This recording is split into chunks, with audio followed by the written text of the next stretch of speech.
cơm nhiều ngày xưa giờ chẳng đã nhạt phai. Theo hôn anh từng đêm bạn với cô, bạn với tôi.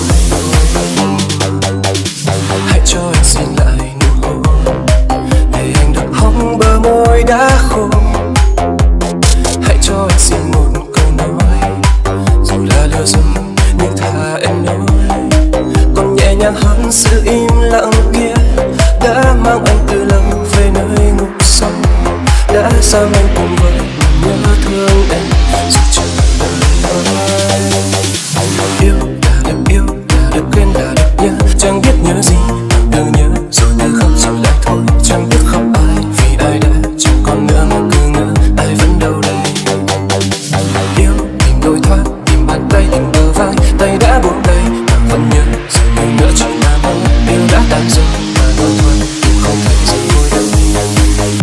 Ai khóc nỗi đau này.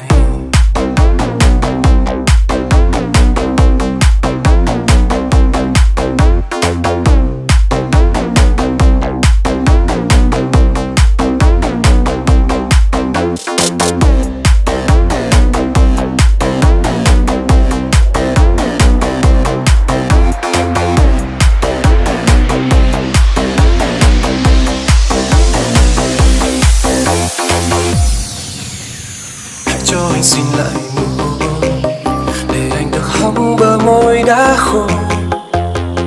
Hãy cho anh xin một câu nói dù là lừa dối nhưng thà em nói, còn nhẹ nhàng hơn sự im lặng kia đã mang anh từ lâu về nơi ngục sâu. Đã giam anh cùng với nhớ thương em dù chờ đợi mãi. Yêu đã được yêu, đã được quên, đã được nhớ, chẳng biết nhớ gì cứ nhớ rồi cứ khóc rồi lại thôi. Chẳng biết khóc ai vì ai đã chẳng còn nữa mà cứ ngỡ ai vẫn đâu đây.